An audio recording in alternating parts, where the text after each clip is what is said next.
grandioso para toda la gente que se conecta. Son casi 1 millón en la semana. Hay un promedio entre Facebook y YouTube de unos 40.000 dispositivos cuando estamos transmitiendo. Y después hay 500, 600.000 dispositivos que tienen familias. Quién sabe que detrás de cada dispositivo, de cada celular, de cada iPad, hay 3, 4 personas y les damos la bienvenida. Bienvenidos a River, al lugar de gente rota, al hospital del alma, donde Dios está todos los días y no se va. Ha decidido hacer habitáculo aquí. Bienvenidos a todos. Y quiero presentarte, antes de transmitirte lo que creo Dios me dijo que te diga, esto que es algo que hacemos todos los meses, todas las semanas. Te conté que fuimos a México y ya están casi las imágenes para pasártelas en días apenas. Cuando fuimos aquí un grupo, una centena de gentes, de personas, de voluntarios, estamos enviando ayuda a El Salvador, a Guatemala y también a mi querido país, Argentina de mi alma. Así que les mando un saludo muy especial a todos los argentinos. Aquí tenemos rosarinos también, aquí les mandamos saludos a este país tan golpeado como lo es toda América Latina, toda la región. Y allí está nuestro querido Carly Anacondia. Carly Anacondia es el hijo de nuestro querido evangelista Carlos, que está allí en nuestra cabeza de playa con su equipo de River, su equipo de Más Vida Quilmes, a una zona pobrísima, de las muchas villas, le dicen villas de emergencia, cordones de emergencia, villas miseria, le cambian los nombres a veces, pero siguen siendo zonas donde la gente vive en condiciones paupérrimas. Y allí llegó este río que no se detiene. Esto es tu semilla, esto es tu siembra, y quiero que lo vean, por favor. Mirá. ¡Esto es iglesia! ¿Sí o no? Y bueno, cada uno tiene su corazoncito. Cuando pasamos imágenes de México, los mexicanos se les hincha el corazón, se les infla el pecho. Cuando ayudamos a El Salvador, lo mismo. Cada país, y Costa Rica, Panamá. Pero cuando uno ve a Argentina, como tantos otros que fueron países tan ricos y ve la gente tan necesitada, uno puede o culpar al gobierno y decir no hacen nada y quedarse ahí, o aportar un granito de arena. Sé que hay muchos ministerios que lo están haciendo, pero nosotros tratamos de hacer lo nuestro desde acá. ¿Estamos listos para lo que Dios nos va a hablar, sí o no? Muy bien, yo voy a transmitirles lo que creo Dios me dijo que les diga, y yo pienso que cada vez que Dios nos habla tiene que ver con algo muy especial que muchos han orado o que han dicho, Señor, háblanos, y de repente Dios lo hace, como va a ser hoy. Mucha gente, luego de varios años de caminar cristiano, sea cual fuere su posición en la iglesia, sea cual fuere su lugar o los años que tenga, su grado de éxito personal, pasa por lo que yo llamo un segundo viaje. Un segundo viaje. Una persona puede haber acumulado muchos logros, formado una familia, tener un buen pasar, pero luego despertar una mañana y preguntarse, ¿esto vale la pena? ¿Vale la pena lo que estoy haciendo? ¿O cómo estoy viviendo? Les pasa a maestros, obreros, profesionales, clérigos. Todos pueden llegar a un momento, a un punto de inflexión de sus vidas, en que un día descubran que sus vidas, insisto, carecen de sentido. No, como cuando uno siente que no hay otro escalón a donde llegar, como cuando éramos jovencitos, ¿no? Que estaba todo por hacerse. Ahora se trata solo de sobrevivir, de mantenerse respirando. Cuando uno dice, ¿de qué se trata mi vida? Y todo es lo mismo, es una monotonía, abúlico. Nos encontramos en algún momento aterrados con la posibilidad de estancarnos, de no saber cómo seguir, y muchos se preguntan en ese punto de la vida, ¿es esto lo que yo quería para mi vida? Pero no hablo necesariamente de la crisis de la mediana edad. Esto le puede pasar a cualquier joven, a cualquier muchachito, muchacha, también de 20 y tantos años. ¿Es esto lo que yo soñaba con mi vida? Porque a veces el segundo viaje o la segunda parte de nuestra vida, cuando sabemos que vamos a vivir de un modo diferente a la vida que conocíamos hasta ahora, puede ocurrir cuando una esposa de 38 años descubre que su esposo le es infiel. Cuando un director de empresas de 40 años, de una compañía, repentinamente se da cuenta que hacer dinero o hacer más dinero es un absurdo, que no tiene un hogar donde regresar, que por mucho que trabaje no encuentra paz, no se siente admirado. Un líder eclesiástico, sea pastor, ujier, diácono, descubre que desde hace 25 años sirve al Señor, pero nota que su vida ministerial está estancada y que no tiene futuro. Sin importar cómo suceda, esas personas se sienten confundidas y hasta perdidas. Y ya no pueden mantener su vida en funcionamiento como antes porque se sienten arrastrados de lo que hasta ese entonces era la vida que habían elegido. Como que de pronto un infortunio o simplemente un replanteo de la vida los hace salir de los márgenes o de los patrones dentro de los cuales estaba viviendo. Ese, señores, es lo que yo llamo el segundo viaje de la vida. Porque el primer viaje es la primera vez que tomamos conciencia que nuestras decisiones van a tener un efecto colateral. Es la primera vez que decimos, wow, lo que yo voy a hacer me va a durar gran parte de mi vida. Por ejemplo, cuando decidimos a qué colegio iremos, a qué universidad vamos a aplicar, qué carrera vamos a seguir, con quién nos vamos a casar. Que en el peor de los casos, eso lo deciden nuestros padres, la mayoría, ¿no? Pero son cosas que tomamos, decisiones que tomamos que van a perdurar a través de la vida. Ese es el primer viaje. Pero en el segundo viaje, ya no hay nadie que decida por nosotros. Ya no está mamá para aconsejarnos qué carrera seguir o decirnos si esa chica o ese chico nos conviene. El segundo viaje es ese matrimonio que a mediana edad se atreve a hacerse la pregunta que muchos matrimonios, muchas parejas prefieren ignorar. ¿Qué vamos a hacer con el resto de nuestras vidas? ¿Cómo vamos a seguir? Es replantear a veces una relación, es refinanciar emocionalmente nuestras amistades. Es una refinanciación de todo lo que hicimos hasta ahora. Refinanciar la deuda y refinanciar lo que hemos logrado o lo que hemos conseguido. Entonces hay matrimonios que dicen, a ver, ¿qué vamos a hacer a partir de ahora? ¿Vamos a sentarnos en la sala a mirar maratones de Netflix esperando que nos visiten los nietos? ¿De qué vamos a hablar ahora que no hay hijos chiquititos, cuentas que pagar, que ahora que no tenemos que hablar del colegio, los buscas tú, los busco yo, me llamó la maestra? ¿De qué vamos a hablar ahora? ¿De los nietos? Bueno, si vamos a hablar de los nietos está bien. ¿Y qué más? ¿Cómo va a ser nuestra vida? Estas son algunas de las preguntas del segundo viaje de la vida. Pero aclaro, no es solo para aquellos que son abuelos. Uno se lo puede preguntar también a la edad que sea, porque de pronto un shock, un golpe, te deja en la banquina y dice, no puedo seguir como venía. Es la segunda parte del resto de nuestras vidas. El segundo viaje, por lo general, se emprende con una nueva sabiduría. Se supone, ¿no? Con un nuevo sentido de quiénes somos. Cuando uno va a emprender la madurez, uno tiene que hacerlo con la sabiduría acuñada, acumulada de los años. Esa sabiduría del adulto que ha ganado equilibrio, estabilidad, mesura, sentido común, un nuevo propósito. Yo sé que algunos papás están diciendo eso, no tienen nada de eso, mi hijo ahora que lo menciona, y ya va para los 40 el condenado. Pero no tiene nada. Pero bueno, son las cosas que uno debería acumular para empezar la segunda parte de la vida.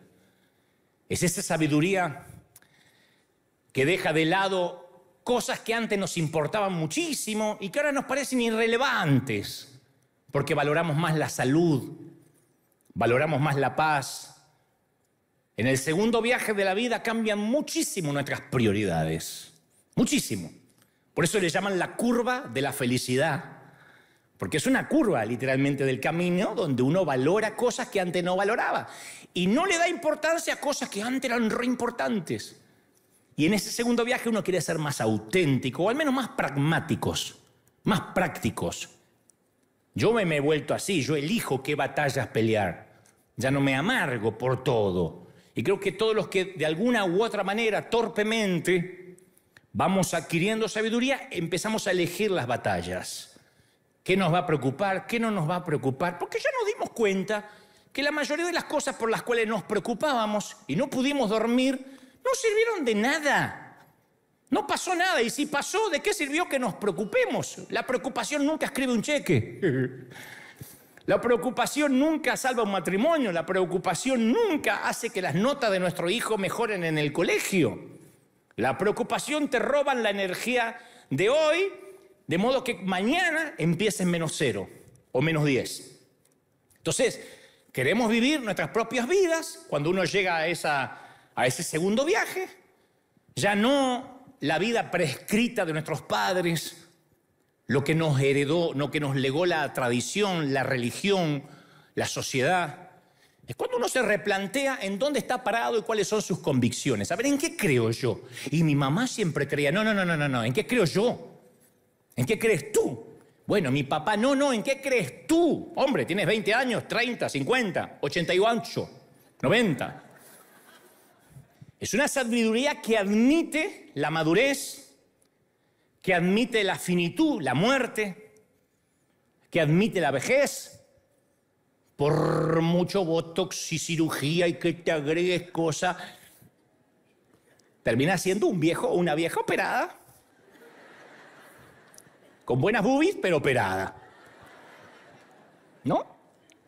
Entonces, es una sabiduría que ha enfrentado el dolor, que sabe que fue herido, que fuimos heridos por padres, por excónyuges, por amigos, por ex socios, por colegas, por ex pastores, y que los perdonamos de verdad, porque reconocemos que no son ni ángeles, ni fueron ángeles ni demonios, fueron seres humanos como nosotros. Entonces el segundo viaje comienza cuando sabemos que no podemos vivir la tarde de la vida, el atardecer de la vida, según la agenda del amanecer. No podemos vivir la tarde según el calendario de la mañana. Y que sabemos que tenemos solo cierta cantidad de tiempo para cumplir lo que nos resta. Cuando te agarra esa sensación de, wow, otro año que se va. Otra Navidad, ¿de verdad? ¿De verdad ya van 2 años de pandemia? Así. Y uno empieza a decir, wow, me tengo que apurar, no puedo estar boyando por la vida. Ay, mándame, Señor, al hombre que es para mí. Yo con que tenga la próstata en su lugar me arreglo. El momento que hay que activar, tener una vida intencional. Y esta convicción del segundo viaje nos hace sentir lo que llamamos, valga la redundancia, un nuevo llamado. El segundo llamado de Dios nos invita a reflexionar seriamente la calidad, la solidez de nuestra fe, la solidez de nuestras bases. Hay de los que se quedan con su primer llamado. Yo me convertí al Señor en el 88 y tuve un encuentro. Bueno, pero este es un segundo llamado que tiene que ver con replantearnos. ¿Dónde estamos parados? ¿Qué convicciones son mías y cuáles repito por inercia? ¿Qué estoy haciendo que dije que nunca iba a hacer, que hacían mis padres y que ahora estoy repitiendo el patrón? El segundo llamado nos pregunta, ¿realmente estamos enamorados de Dios y creemos que Dios está enamorado locamente de nosotros? Yo creo que esta pregunta está en el corazón de nuestra capacidad de madurar y nuestra capacidad de crecer espiritualmente. Porque si en nuestros corazones, por mucho que hayamos sido llamados por Dios hace 20 años, si en nuestros corazones todavía seguimos perseguidos por la mentira de que para que Dios nos ame tenemos que hacer algo más para Él, estamos rechazando el mensaje de la cruz. Por mucho que hayas servido al Señor 30 años, si todavía dudas del amor del Señor, necesitas un segundo llamado. Un segundo encuentro con el Señor, con tus convicciones, con nuestras convicciones. Dicho esto, yo quiero contarte cómo recibí mi segundo llamado. Tuve uno hace muchos años, cuando era un muchachito, un chamaquito, pero este es el segundo llamado. En primer lugar, cuando yo recibí ese segundo llamado, tuve que comprender cuánto me amaba el Señor. Lo hablé muchas veces desde aquí. Aunque predico de los 19 años, por muchos años yo no creía, no estaba convencido que Dios me amaba. Cuando Jesús me extendió una invitación a aceptar su amor, en este segundo llamado, cuando me dijo, Dante, yo necesito que estés convencido que te amo, mi primera respuesta, reflejo, fue, sí, Señor, yo ya sé. Ya conozco ese viejo sombrero. Ya me lo puse. Esa revelación ya me la sé. Dime algo que no me la sé, que no me sé. Y el Señor me respondió, no, tú no sabes cuánto te amo. Cuando crees que entiendes, entonces no estás entendiendo, cabezón. Le hablas a otros de mí, que soy un Dios de amor, pero en tu corazón legalista y fariseo, ahí ya no me gustó cómo me empezó a hablar el Señor. En tu corazón legalista y fariseo no lo crees. La próxima vez que te pongas a predicar de mi amor, con esa ridícula familiaridad, sí, Dios te ama, yo te voy a exponer como aficionado que eres. Cuando intentes convencer a otros que entienden lo que estás hablando, cuando no lo estás entendiendo, te voy a hacer cerrar la jeta. Si no entiendes lo que realmente siento por ti, no lo hables de la boca para afuera. Claro, porque cuando uno da el amor de Dios por sentado, porque tiene hace muchos años caminando con Él, le quitamos la oportunidad asombrosa a Dios de amarnos y la fe comienza a encogerse. Cuando uno cree que está tan avanzado espiritualmente que el amor de Dios ya es su sombrero viejo, es algo, sí, el amor de Dios, de tal manera amó Dios al mundo, ya me la sé. Cuando eso pasa, el Padre está ausente, Jesús se ha domesticado, el Espíritu Santo está encerrado y el fuego de Pentecostés se ha apagado. Estamos muertos. Porque damos por sentado el amor de Dios, como un hijo que da por sentado, que come de gratis, que tiene casa, que tiene cama. Hay un momento que el papá le dice, hijo, ¿te estás dando cuenta, no? Está bien, no tienes que pagar por esto, pero me gustaría un gracia de tanto en tanto. Que estés consciente, como las imágenes que mirábamos recién, que hay chiquitos que no tienen para comer, que comer 2 veces al día es un lujo. En el término espirituales es lo mismo. Cuando las escrituras, cuando la oración, cuando la adoración, o cuando el servir a Dios, el ministerio, se vuelve rutina, entonces todo está muerto. Tenemos nombre de que vivimos, pero estamos pútridos por dentro. Lo sagrado se volvió común. La liturgia le ganó al amor. Hay un fascinante pasaje en el capítulo 8 del Evangelio de Juan, donde recuerda la historia donde atrapan a la mujer sorprendida en adulterio.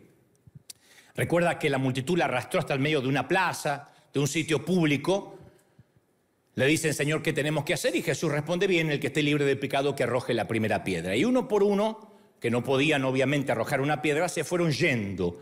Entonces Jesús le dice a la mujer, ¿no hay nadie aquí que te condene? Ni yo te condeno. Ella dice, no, nadie, Señor. Bueno, ni yo te condeno. Vete y no vuelvas a pecar. Ahora quiero que veas esta imagen que se nos escapa.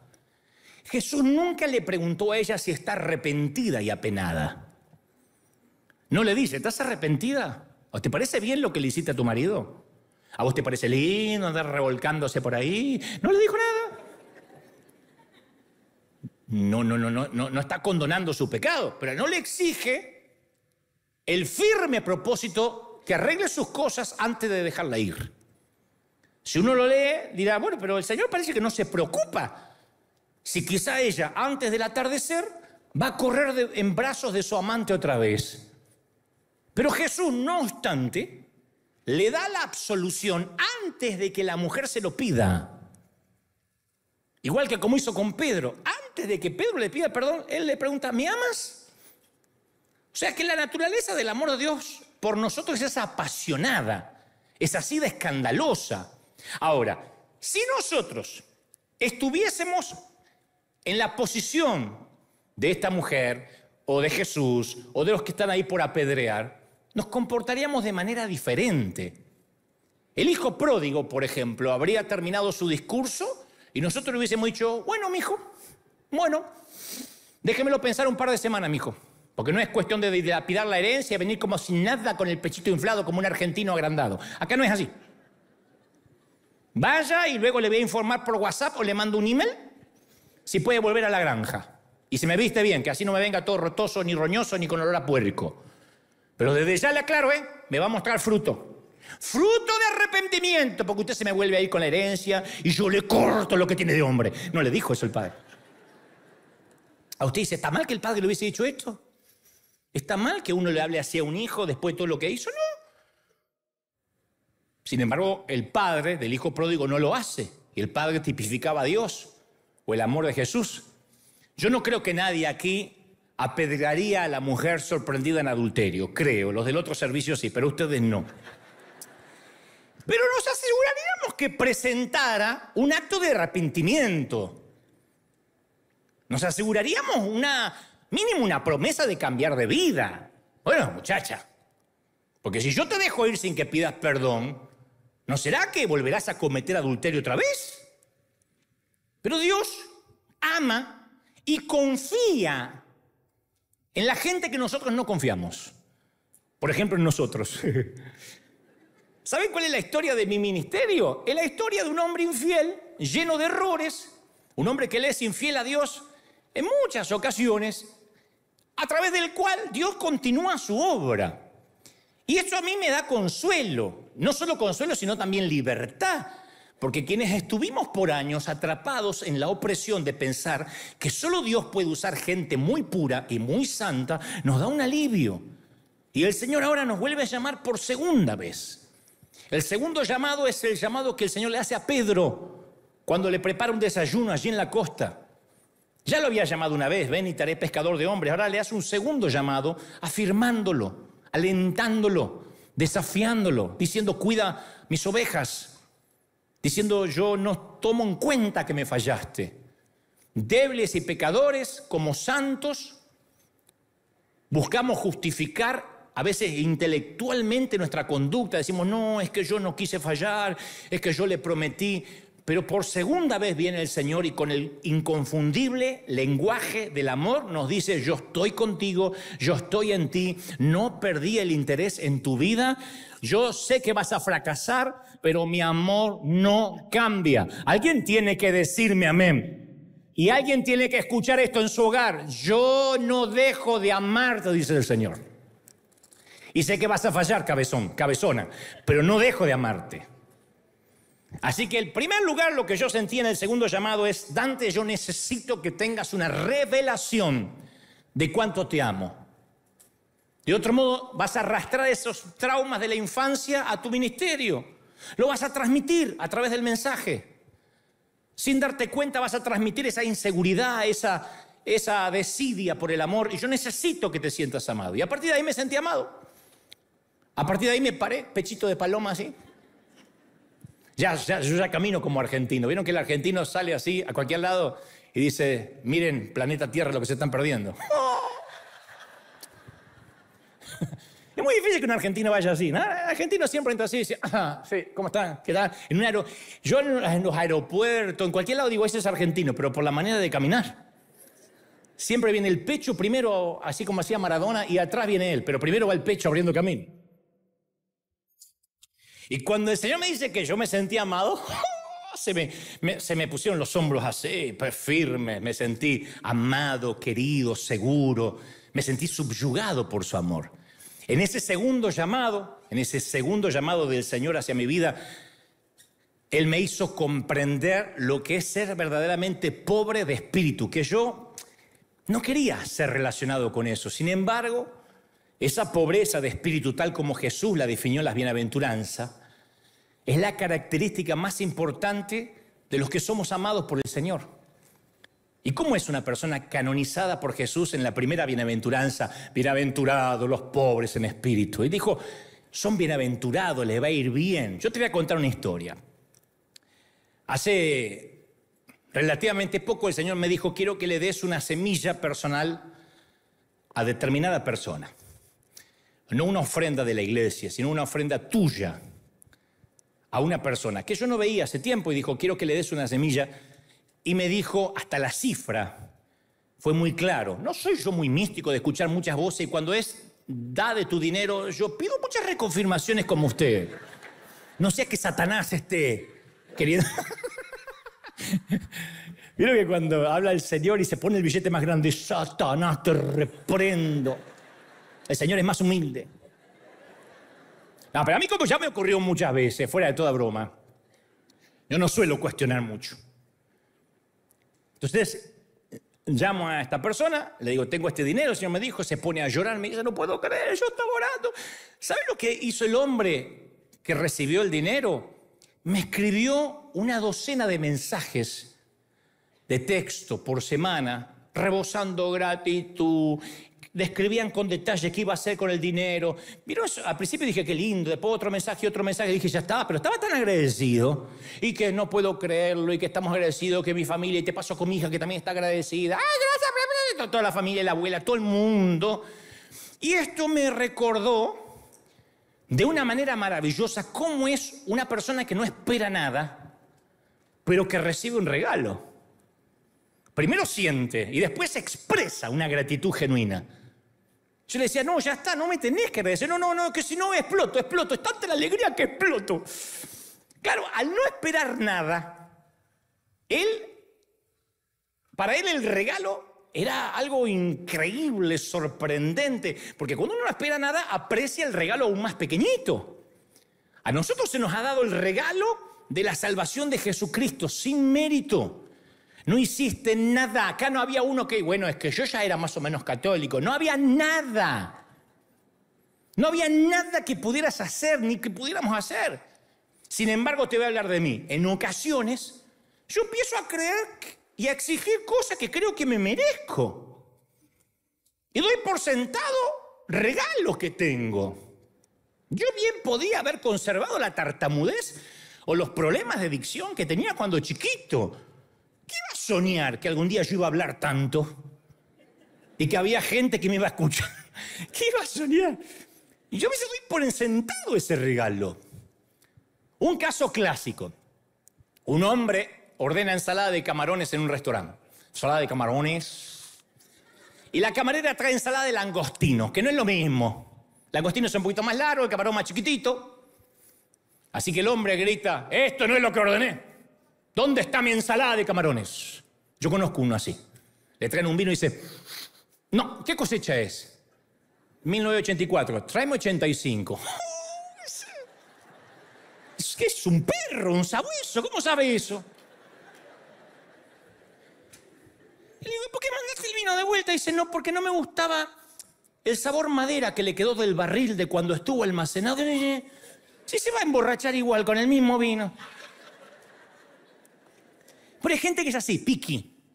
Pero no picky porque lo es, sino porque no me gusta. Una vez habíamos terminado una función de teatro en Manhattan, haciendo una obra de teatro que se llamaba Misión América. Éramos todo un elenco que viajábamos y fuimos a cenar a Manhattan, un lugar que estaba abierto, todos con un sueño, nos queríamos todos ir a dormir. Y yo soy muy pragmático, ahora más, pero en ese entonces también lo empezaba a hacer. Así que miré toda la mesa, el camarero dijo, no puede ser que estos entren a la 1 de la madrugada a ordenar. Dije, no se preocupe, ¿todos comen hamburguesa? Hamburguesa para todos. Ajá, dijo el camarero. ¿Todos toman Coca-Cola para todos? Y uno dice, ¿perdón?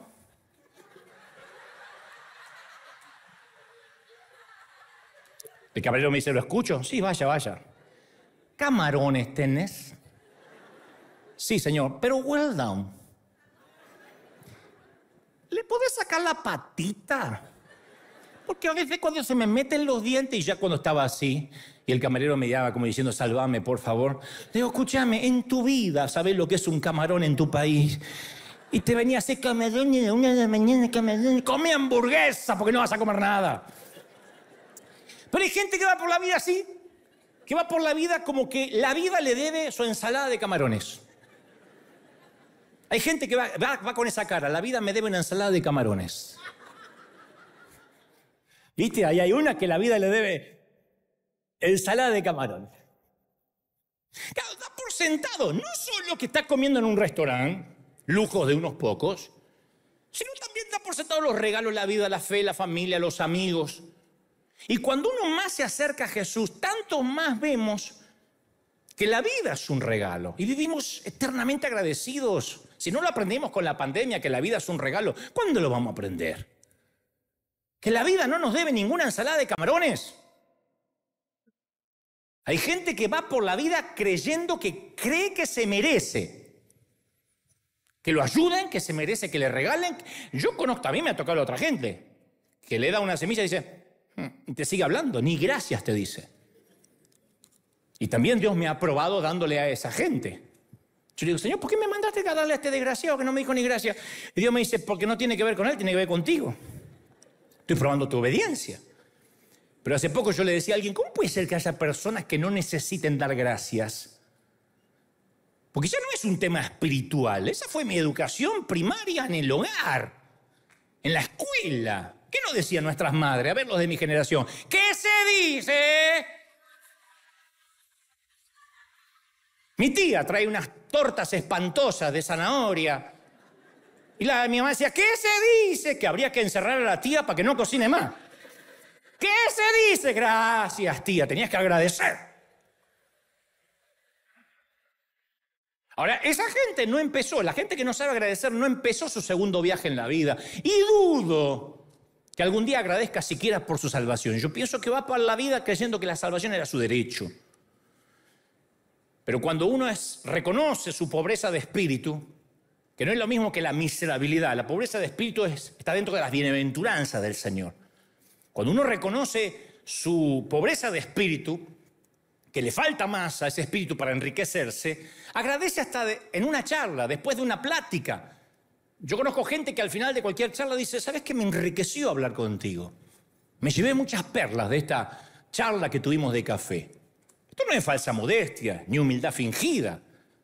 Es que a veces nuestra vida es enriquecida con gracia, según con quien hablamos. Y escucha con atención, porque sabe que tiene mucho que aprender de los demás. Escucha con esmero, va por la vida aprendiendo, porque su pobreza espiritual, lo que sabe que todavía le falta, le permite entrar al mundo de otro. Aun cuando no puede identificarse con ese mundo, se mete en el mundo del otro, trata de, con empatía, ver su sufrimiento. El que es pobre de espíritu nunca juzga a los demás, porque uno no conoce las motivaciones ajenas, las motivaciones no se ven, uno no sabe por qué el otro está haciendo lo que está haciendo. Y uno juzga rápidamente. En mi primer llamado yo solía juzgar mucho. Hace poco leí una historia de un papá que sube a un vagón del tren con 4 chiquitos así, una escalerita, y los chiquitos empiezan en ese vagón a corretear, se portan mal, se tiran cosas, se tiran con caramelo, y los pasajeros del vagón diciendo, ¡ay! De una estación a la otra, insoportable los chiquitos. Entonces una señora no aguanta más, le dice, Señor, ¿puede poner un poco de juicio a estos malcriados? Y el hombre, bañado en lágrimas, le dice, es que acabamos de venir del funeral de la mamá de ellos. Y la verdad que no sé cómo controlarlos. Es la primera vez que estamos sin mi esposa. Entonces a veces uno juzga porque no se mete en la historia del otro. Si bien uno no es que excusa el pecado ajeno, pero sí reconocemos que cuando alguien está en pecado o en problemas, es justamente ese pecado lo que lo ha hecho que esté a merced del amor del Padre. Es porque está pecador, es que tiene más posibilidades de acercarse al Señor. Eso lo entendí en mi segundo llamado. Antes era muy juzgador. Así que entendí que tengo que comprender a la gente como el Señor las comprendía, una nueva compasión. En tercer lugar, el segundo llamado me enseñó que para este nuevo viaje es determinante la sinceridad. No hay peor cosa que morir, llegar a viejo sin haber sido sincero. Y es una mercadería muy valiosa, la sinceridad, no abunda en el mundo y abunda muy poco en las iglesias. Porque tú puedes ser adicto al tequila, o adicto a la aprobación, o a ser agradable, o a que te quieran, o a la cocaína, o adicto al tener razón, o adicto al juego, o al sexo, al fútbol, o adicto a los chismes. Capaz que mi adicción a la comida, al rendimiento, al dinero, a la popularidad, al poder, a la venganza, a la lectura, a la televisión, al tabaco o al peso. Cuando uno le da prioridad a algo, más importancia a algo, más que a Dios, estamos cometiendo idolatría. Por eso la sinceridad implica disposición a aceptar quiénes somos. Sí, yo estoy adicto a esto. Señor, ayúdame, porque a mí me quitan la Biblia, me doy cuenta a los 3 meses. Me quitan el celular, me doy cuenta al minuto. Recuerda a la pecadora de la aldea que había besado los pies de Jesús.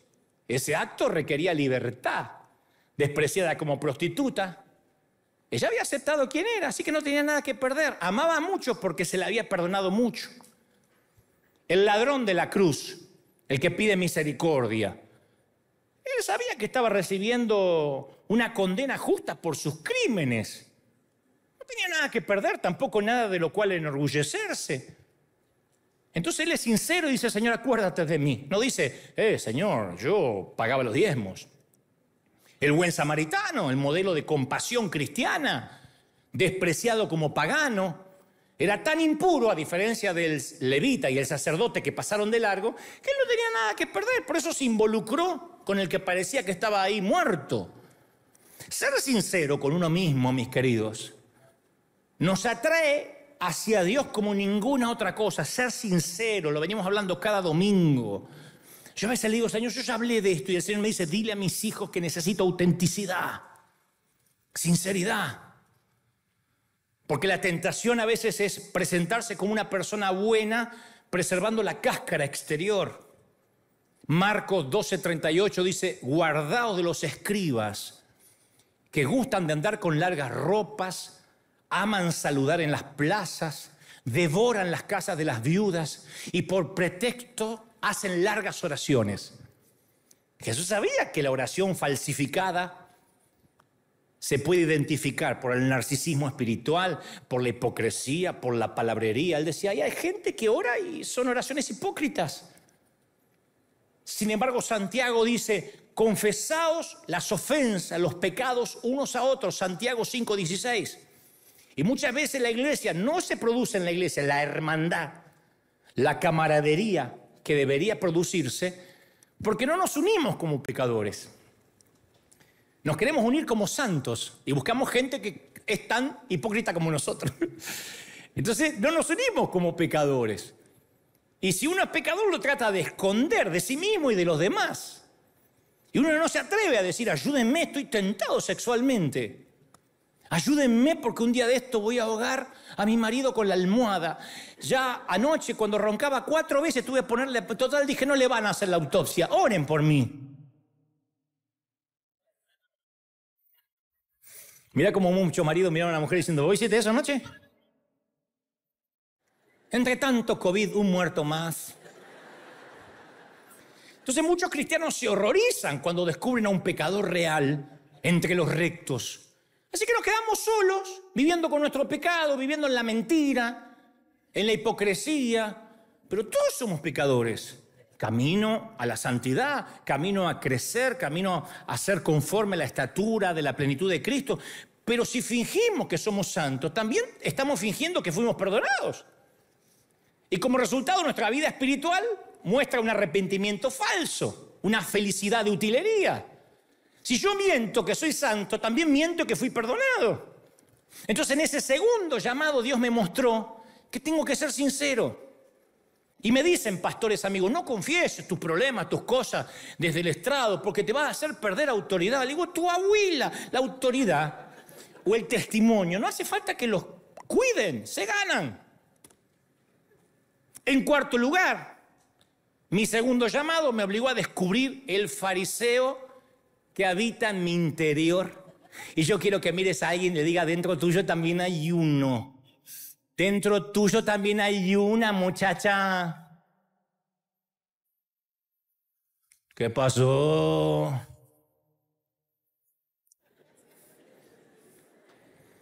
Las palabras de Jesús, lo que pido de ustedes es misericordia y no sacrificios, es para los religiosos de todos los tiempos. Y eso nos incluye. Usted dice, ¿cómo el fariseo interior? Sí, tenemos uno acá chiquitito, ¿no? Que cree que guardar la doctrina va a hacer que Dios nos ame más.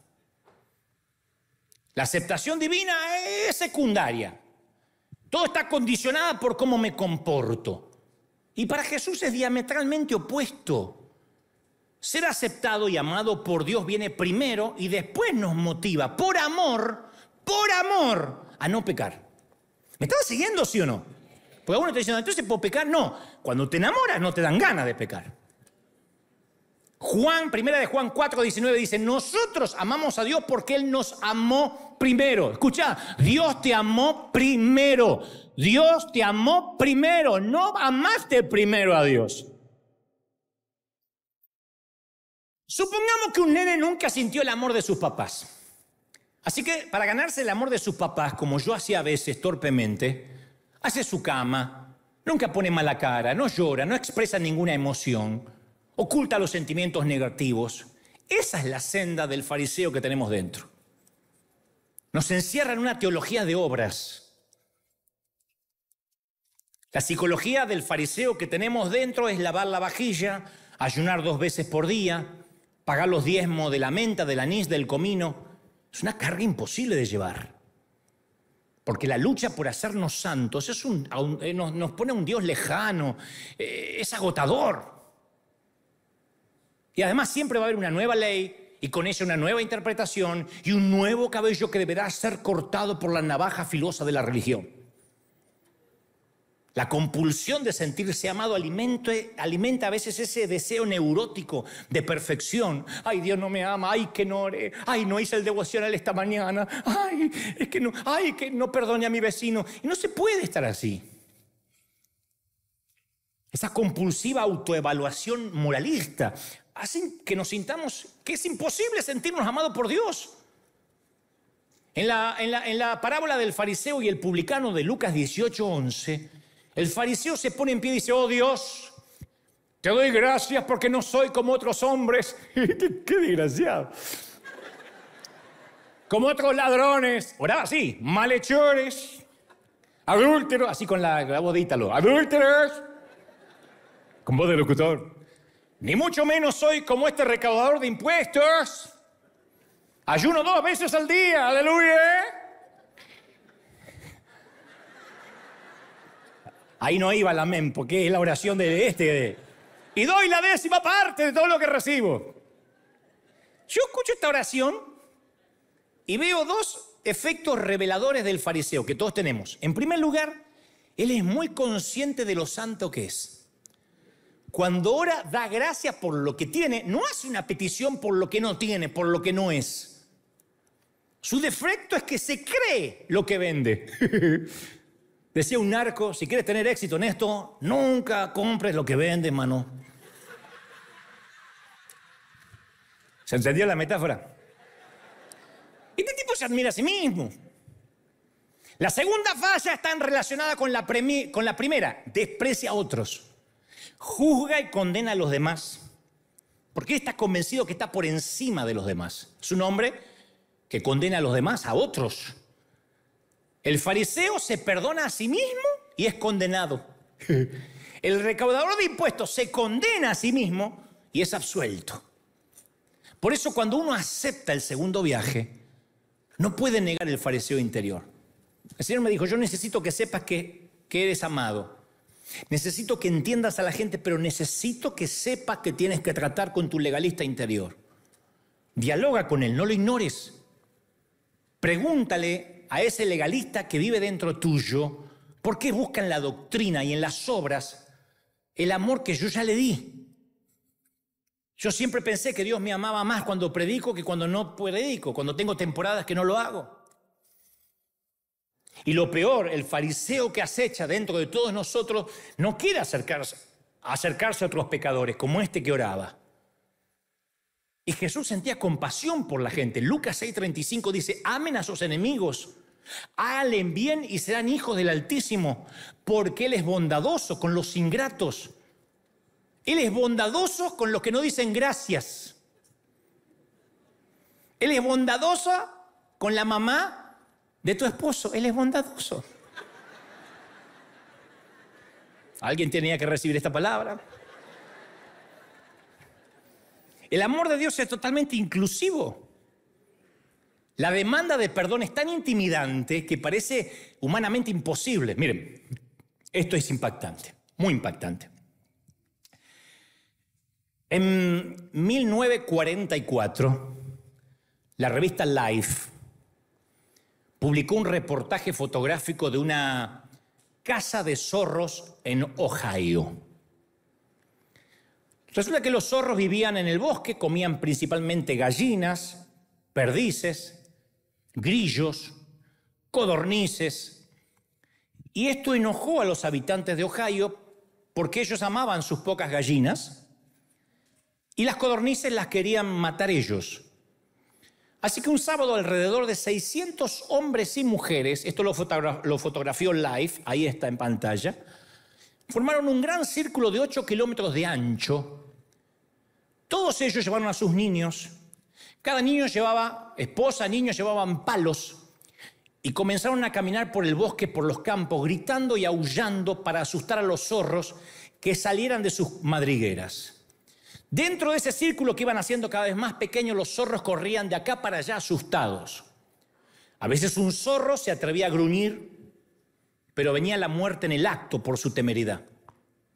A veces uno se detenía angustiado y trataba de lamer la mano del torturador, y ese también era asesinado. Y la fotografía mostraba que a veces otros zorros se detenían porque quedaban moribundos y los mataban. Y a medida que el círculo llegó más cerca, a unos pocos metros de ancho, los zorros restantes se reunieron en el centro y se echaron ahí, como ese zorrito que aparece ahí. No sabían qué otra cosa hacer, esperaban la muerte. Pero los hombres y las mujeres sabían qué hacer. Golpearon a los zorritos heridos con sus palos hasta que todos murieron y les enseñaban a sus hijos cómo hacerlo. Esta es una historia real, la publicó Life, la fotografió. Sucedió durante años, por 3 años, en el condado de Holmes, Ohio. Cada fin de semana hacían un círculo hasta que en el medio del círculo liquidaban a los pobres zorros moribundos. Yo te lo cuento hoy, esto ocurrió en 1944 y dices, wow, qué crueldad. Sin embargo, nuestro fariseo interior siempre sale de cacerías de zorros. Hace unos años había que preguntarles a los que padecían HIV y caían a una iglesia, ni hablar de los divorciados, ni hablar de los homosexuales. Yo creo que lamentablemente muchos se habrán preguntado si tenían alguna otra alternativa que reunirse en el centro del círculo de nuestras iglesias y echarse allí para morir. Yo los he visto morir. Yo he visto cómo la iglesia dejó afuera gente herida, que tuvo la mala fortuna de casarse equivocadamente, de quedar embarazada, de abortar porque no sabía lo que hacía, en fin. Y se hacían círculos para paliarlos y terminaran de morir. Entonces, ¿dónde estamos nosotros en ese círculo? ¿Dónde estás tú? ¿Dónde está Cristo? Nuestros corazones de piedra se vuelven de carne cuando descubrimos por qué llora el otro, por qué llora el marginado. Y cada vez que el evangelio es invocado para disminuir la dignidad de alguien, entonces es hora de deshacerse de ese evangelio para buscar el verdadero evangelio. Cada vez que se invoca a Dios para justificar el desprecio, el prejuicio, la hostilidad dentro del cuerpo de Cristo, entonces es el momento de ser liberado de ese evangelio para poder encontrarse con el verdadero Dios. Yo me tuve que liberar, desaprender un evangelio que era condenar. Hay una perla escondida en Mateo 13:24. Dice el Señor que cuando el trigo brotó y produjo grano, también apareció la cizaña. Y los siervos le dijeron, Señor, ¿no sembraste buena semilla en el campo? ¿Cómo es que hay cizaña? Y él dijo, eso lo hizo un enemigo.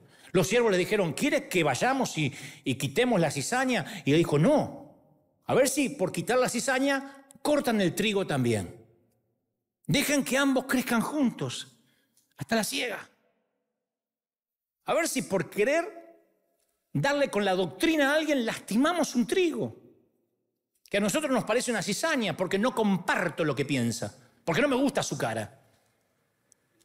Pablo captó este espíritu en 1 Corintios, dijo, dejen de juzgar y esperen el regreso del Señor. Nosotros no podemos ocupar el tribunal de Dios, adjudicarnos ese derecho. Recuerda las palabras de Pablo en Romanos 2, por tanto, no tienes excusa tú, quien quiera que seas, cuando juzgas a los demás. Porque al juzgar a otros te condenas a ti mismo. ya que practica las mismas cosas en secreto. Nadie dice amén, ¿viste? Como dije el domingo pasado, si se expusieran en una pantalla las fantasías sexuales nada más de los cristianos promedio para que todos la vieran, el mundo se horrorizaría. Entonces, vivir en la sabiduría del segundo viaje es la manera en que yo respondo ante las personas, ante cómo les fue en su vida rota. El segundo viaje es cómo trato. Dios me dijo, Dante, ¿cómo vas a tratar a la gente? Te voy a rodear de gente inconversa. ¿Cómo los vas a tratar? Te voy a rodear de gente de otras religiones, ya sean metodistas, bautistas, luteranos, presbiterianos, reformados, anglicanos, adventistas, pentecostales, testigos de Jehová, católicos, apostólicos, románticos, judíos, musulmanes, budistas, hinduistas, ateos. Como trato a los que no creen como yo, grita más fuerte que una calcomanía que diga no al aborto, salvemos las dos vidas. Como trato a la gente importa más. Yo hace poco entrevisté en CNN a una actriz argentina que allá en mi país se pronunció abiertamente a favor del aborto. Se puso un pañuelo verde y dijo, yo estoy a favor que las mujeres abortan, es su cuerpo. Y le entrevisté. Casi no hablamos de eso, hablamos de una serie. Y cuando terminó la nota me dijo, ¿te puedo decir algo? Sos el primer cristiano que me trató con respeto.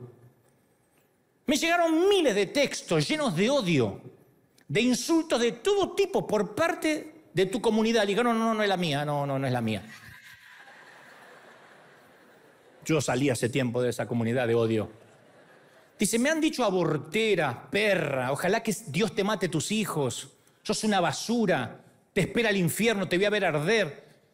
Dice, una mujer me gritó en la calle que yo tenía un demonio y me quería exorcizar. Digo, no lo dudo.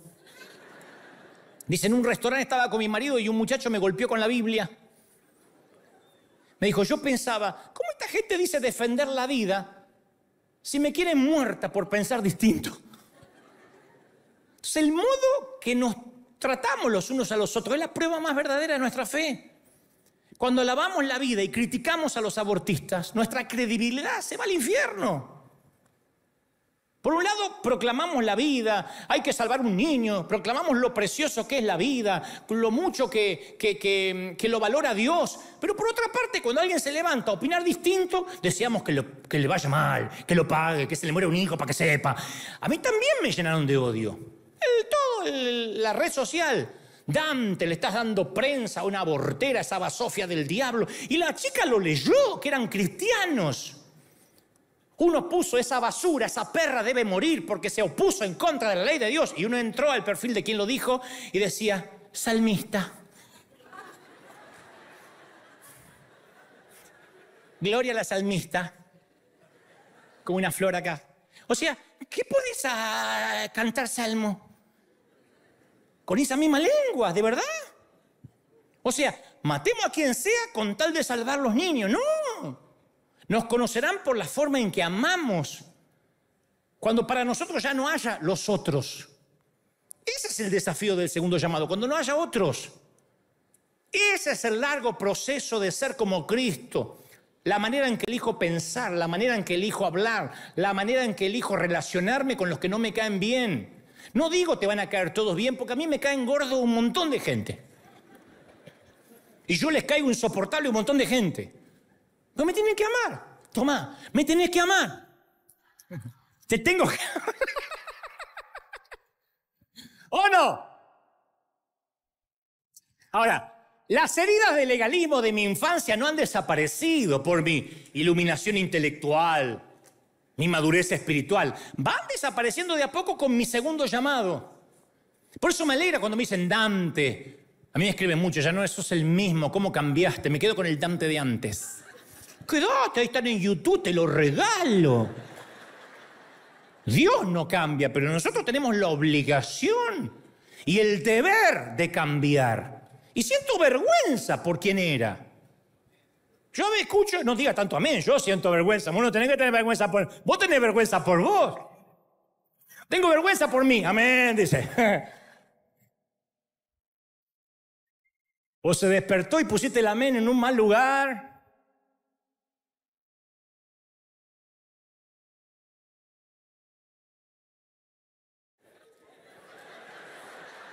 Yo quiero ser sanado. Yo quiero ser libre del fariseísmo. No quiero pasárselo como herencia a mis hijos. A veces escucho cosas que predicaba hace años y digo, ay, ¿cómo decía eso? Pues yo veo que estoy cambiando y voy a seguir cambiando. Y mañana te voy a decir mucho gusto, Dante Gebel, porque no me conocés, me conocías ayer. Pedro dijo, pongan las cosas en su lugar, crezcan en el Señor. Por el amor de Cristo, maduren, dijo Pedro. Entonces el mandato de Jesús de amarnos unos a otros no está circunscrito a la doctrina, a la preferencia sexual, a la amabilidad de otro. No, la persona que tiene necesidad de mi amor es esa persona capaz de responder la pregunta de la parábola del buen samaritano. Jesús dijo, ¿cuál de estos tres piensas que demostró que ser el prójimo del que cayó en manos de los ladrones? El que se compadeció de él, contestaron, dijo un experto de la ley. Ok, entonces haz tú lo mismo. ¿Sabes lo que es la compasión indiscriminada? Dale un vistazo a una rosa. ¿Qué rosa? Dice, yo le voy a ofrecer mi aroma a la gente buena y mi fragancia a la gente mala, yo no le voy a ofrecer mi aroma. ¿Te imaginas una lámpara que alumbra solo a las personas buenas y no a las malvadas? Podría hacerlo si deja de ser lámpara. Ilumina a todos. Indiscriminadamente un árbol le da sombra a todos, a buenos y a malos, incluso al que lo busca cortar. Esa es la cualidad de la compasión, el carácter indiscriminado, inclusivo. La pregunta es, ¿cuánto tiempo va a pasar hasta que entendamos que no podemos agradar a Dios con nuestras obras? Que necesitamos a Dios por lo que nos da y no podemos comprarle su favor. ¿Cuándo reconocemos que no tenemos lo que hace falta, igual que toda la gente que condenamos? Gálatas 2:16 dice, sabiendo que el hombre no es justificado por las obras de la ley, sino por la fe de Jesucristo. ¿Están conmigo, sí o no? El Evangelio de San Juan 11:47 dice, muestra a los líderes religiosos de Israel que estaban preocupados porque Jesús no paraba de hacer milagros. Y decía, ¿qué hacemos? Porque este hombre hace milagros y si dejamos que siga, todos van a creer en él y van a destruir nuestro lugar santo. Y entonces se para Caifás y dice uno de ellos, es mejor que un hombre muera por el pueblo y no que muera toda la nación. Para Caifás lo sagrado era la institución, la iglesia, el congregarse. Caifás se dedica al templo, al ladrillo impersonal, al comité, al board. Caifás no era un cálido ser humano, era un lobista. Y a los cristianos es muy difícil que nos hagan elegir entre Jesús y Barrabás. Porque uno no va a elegir un asesino confeso. A los cristianos a veces tenemos que elegir entre Jesús y Caifás. Y ojo que es muy fácil elegir a Caifás porque es un hombre muy religioso. Es ese espíritu que condena a la gente. Siempre por buenas razones, siempre por cuidar el testimonio, por cuidar la doctrina. ¿Cuántas personas sinceras como estos zorros han sido golpeadas en nuestras iglesias?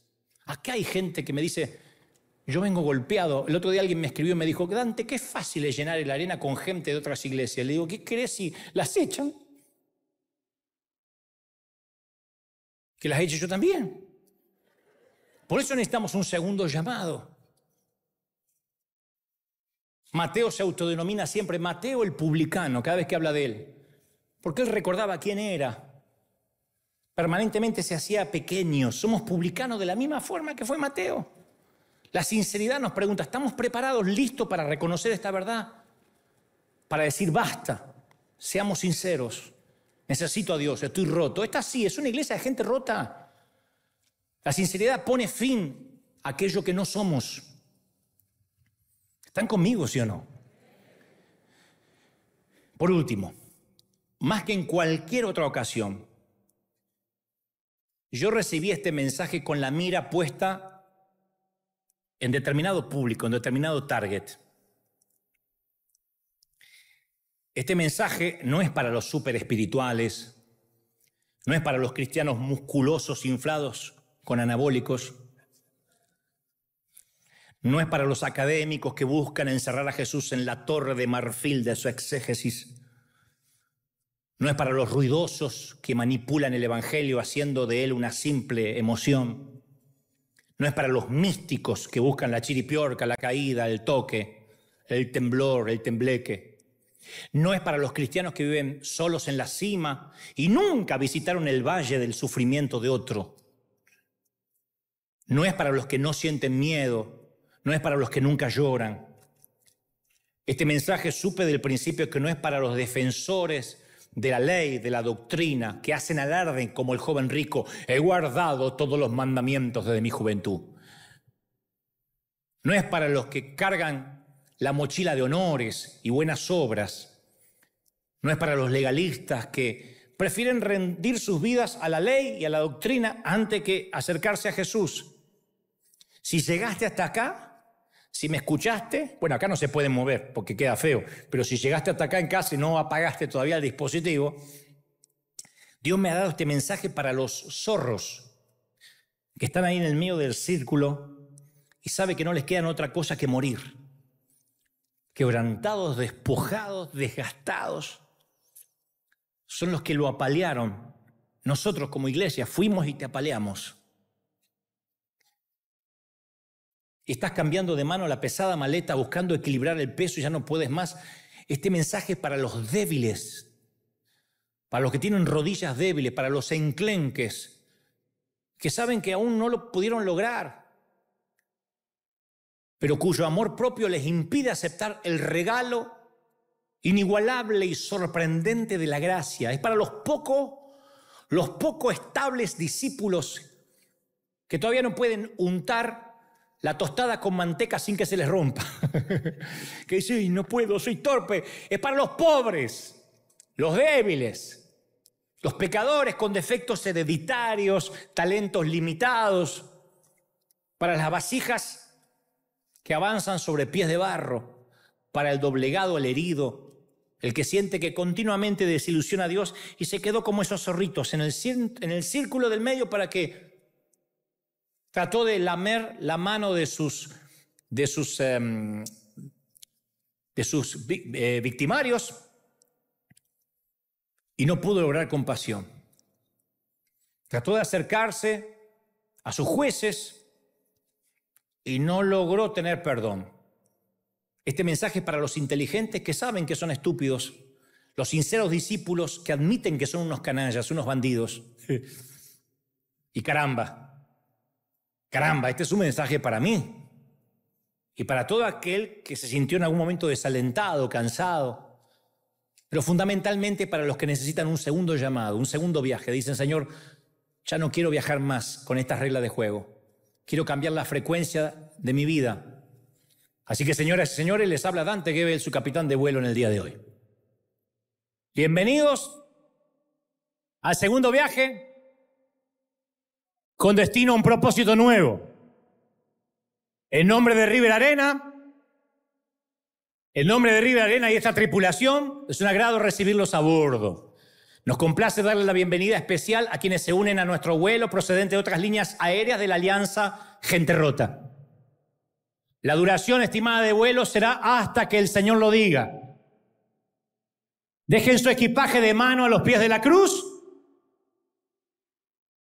Dejen libre la salida de emergencia.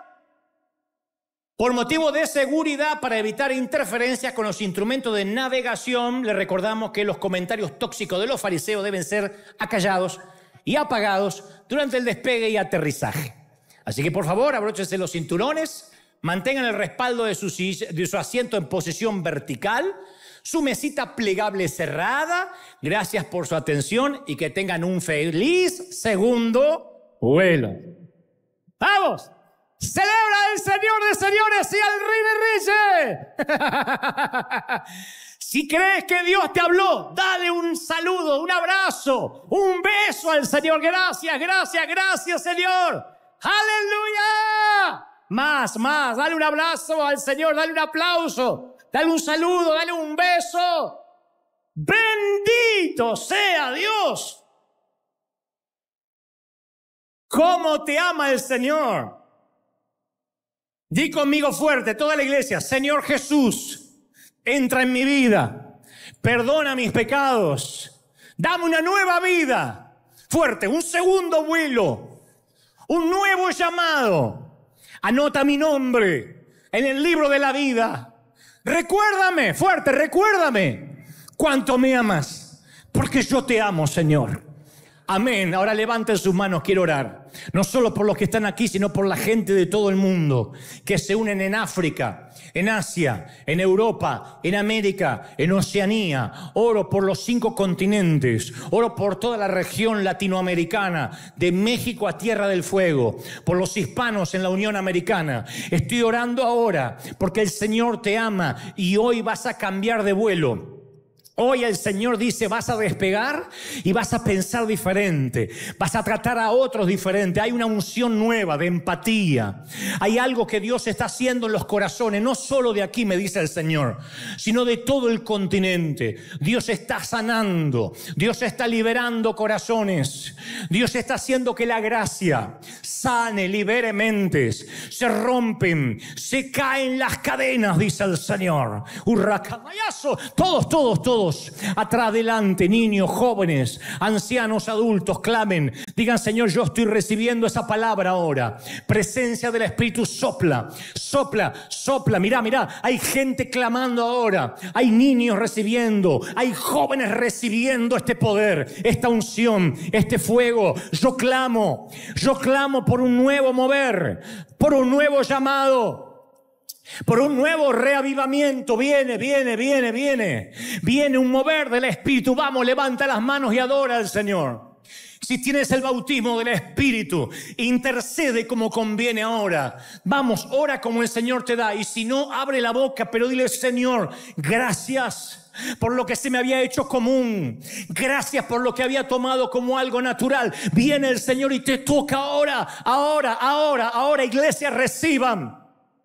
Se va todo legalismo, se cae toda hipocresía, se va todo aparentar deseo de que nos vean.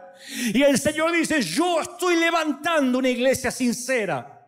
Yo levanto una iglesia de recuperados en camino a la santidad, en camino a la perfección, en camino a una vida nueva. ¡Uy!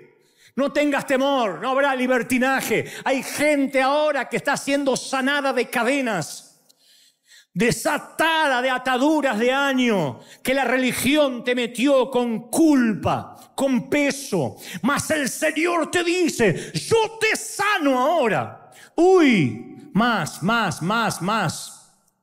Oro por jóvenes, oro por los que están aquí por primera vez. Oro por todas las religiones, oro por los hermanos católicos, oro por los cristianos evangélicos, oro por los que son de cualquier denominación, por ateos, agnósticos, oro por mis hermanos judíos, oro por los judíos mesiánicos y por los judíos que no lo son. Estoy clamando por todos. La iglesia ahora levanta un clamor por el pueblo musulmán, levanta un clamor por los hinduistas. Levanta un clamor ahora por los que dicen, yo no necesito a Dios porque el Señor les será revelado. Vamos, este segundo viaje, algo va a ocurrir. Algo va a ocurrir en la iglesia hoy, en la iglesia de Cristo. No solo aquí, sino en la iglesia de Cristo, algo va a ocurrir. Presencia del Espíritu sopla. Más. Hay gente encendida, hay gente tocada. Yo bendigo a los que están del otro lado de la pantalla. Bendigo mi amada Argentina. Bendigo el golpeado México. Bendigo El Salvador, Colombia, Honduras, Dominicana, Panamá. Bendigo todos los queridos amigos españoles, italianos. Bendigo cada parte de Cuba, de Venezuela. Dice el Señor a mis amigos peruanos, Dios está bendiciendo ahora toda la región. Y viene una libertad de ataduras de años de religión, ataduras de la ley. Dice el Señor, han separado a mis hijitos de mí. Los han distanciado de mí con cargas que ni siquiera quienes las enseñaban las podían llevar en secreto. Pero yo, dice el Señor, estoy pastoreando mis ovejas. Yo soy el que soy.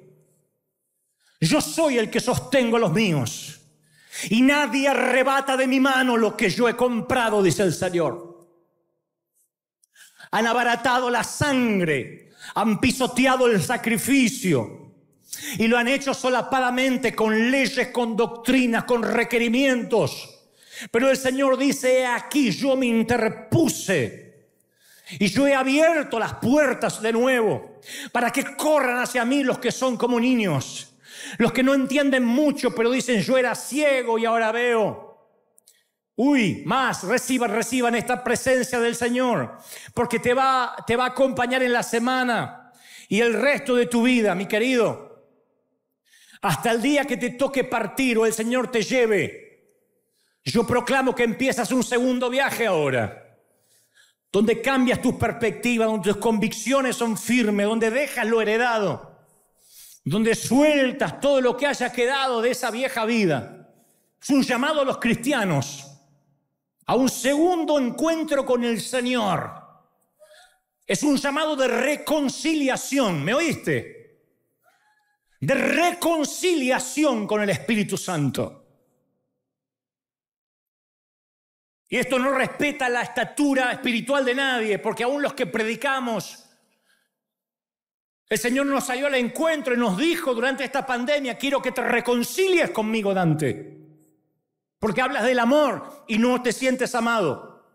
Porque aún juzgas las motivaciones ajenas. El Señor me dice: yo quiero que tengas un segundo llamado. Y volví a caer camino a Damasco. Y se me fueron abiertos los ojos. Y yo puedo decir que antes hablaba muchas veces de oídas, pero ahora mis ojos lo ven. Y eso es lo que quiero que River digas: mis ojos ven al Señor. Hay una revelación del Espíritu nueva. Vamos, levanta tus manos una vez más, ya nos vamos. Pero antes de irnos, reciba esta bendición. Abra Dios tus ojos, abra Dios las Escrituras, te abra la mente para entender las Escrituras. Vaya contigo donde quiera que vayas. Te acompañe el Señor en tu salida, en tu entrada, en lo que emprendas, en lo que sueñes, en lo que proyectes. Te bendice el Señor en todas las áreas, en tu familia, en tu hogar, en tus cosas. A los que están mirando, a los que son de cualquier parte del mundo, recibe esta palabra en el cuerpo, en el alma y en el espíritu. Buen viaje, bendecido seas. Amén. Gloria al Señor. Dios te bendiga, Dios te guarde. Firme como talón de oso. Chao, gente querida, hasta el domingo.